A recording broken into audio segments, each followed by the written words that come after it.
members of the All Progressives Congress APC Christian Caucus have rejected the Tinubu Shettima candidate, predicting calamity for the ruling party after the manner of 1993 presidential election when the Abiola Kingibe's fiery victory was cut short by a military junta.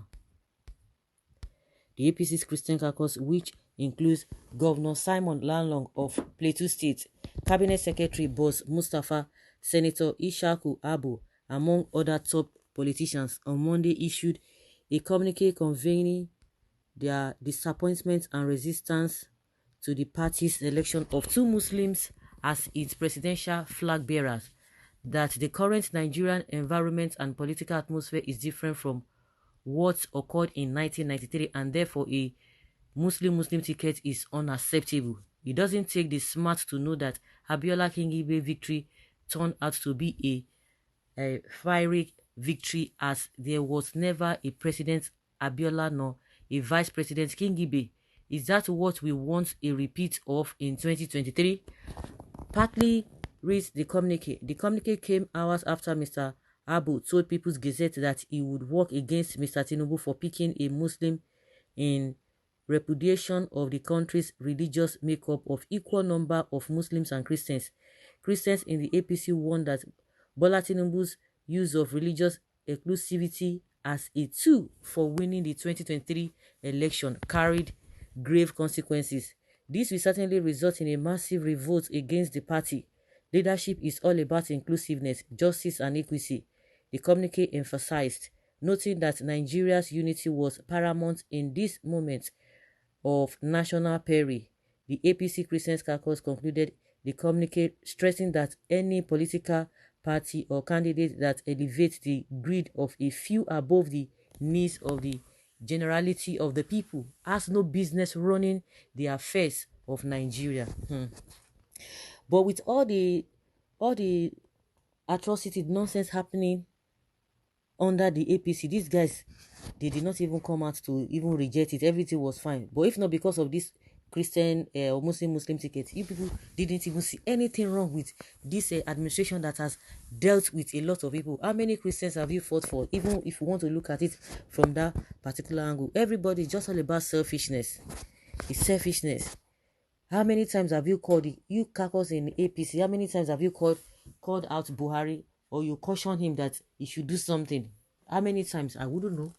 But this is the first time, especially the man called maybe Abu, who happens to be a lawmaker.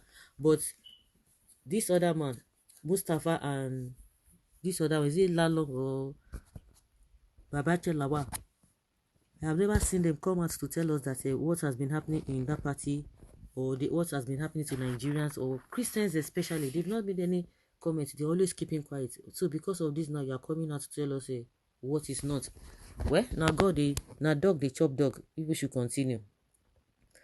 Lalong should have not talked in this matter because he is the one leading the so-called Northern Governors Forum. Where was him when they were making the decision? APC Tinubu failure is boldly recent. May reign of confusion continue to fall and destabilize their intentions. I remember people saying to my ears then as kid that Abiola wants to Islamize Nigeria when he becomes a president. Well, but this says it all for me. The APC has done the right thing by zoning the presidency to the south. Nigerians must know that religion is a matter of individual race. The most important thing is that the presidency is the south compared to PDP's unfair treatment to the south. Nobody's talking about PDP.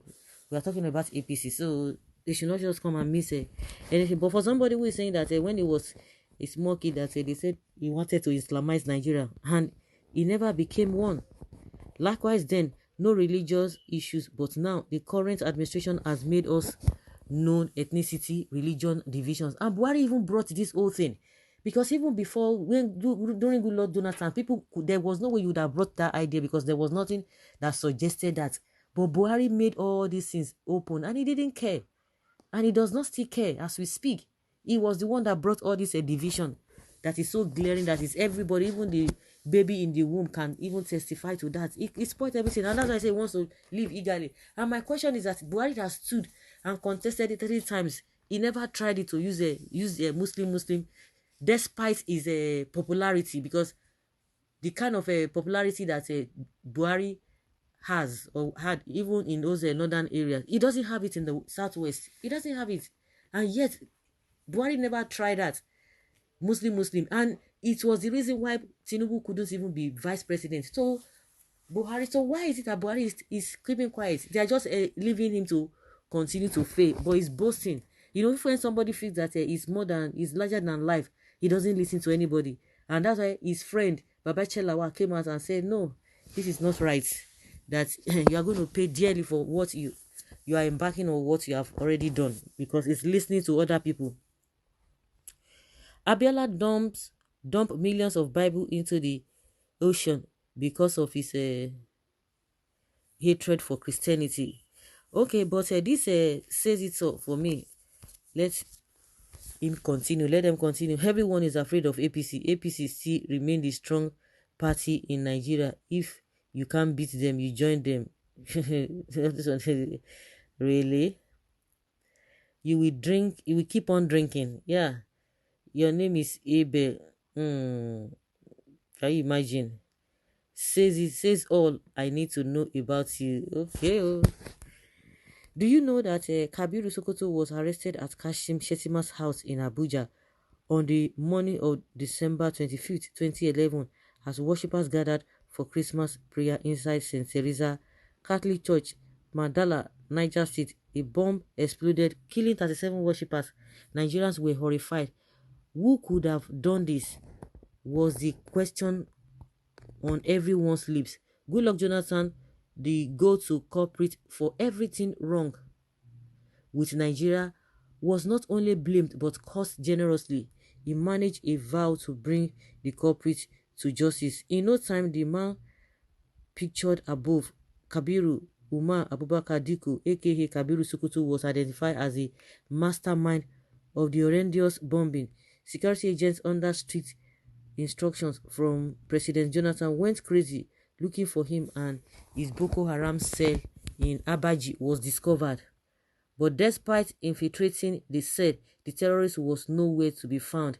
Intel would later lead to the Aso Rock Lodge of Kashim Shettima, then the governor of Borno State. Lo and behold, that was where the murderer was found and arrested.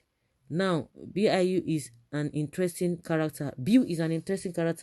Who, alongside the likes of Hamza, Mustafa, Sergeant Rogers, and Paul Okun Timo, did Abacha's sordid jobs. But the unforgiving Olusegun Obasanjo, like he did to all the lunatics of the Abacha's era, will retire the policemen immediately. How Zakari Bill sneaked back into the Nigerian police force under President Yaradua remained unnoticed until he was implicated in the escape of Kabiru Sokoto. Just hours after Kabiru Sokoto was taken for a search in his home in Abaji under the command of Bill News, came that the terrorists had escaped custody of their way to Abaji. A livid Jonathan quickly got a Zachary Bill on, and everyone involved arrested and ordered for Sokoto to be produced. By whatever means, another set of state security agents would later track him on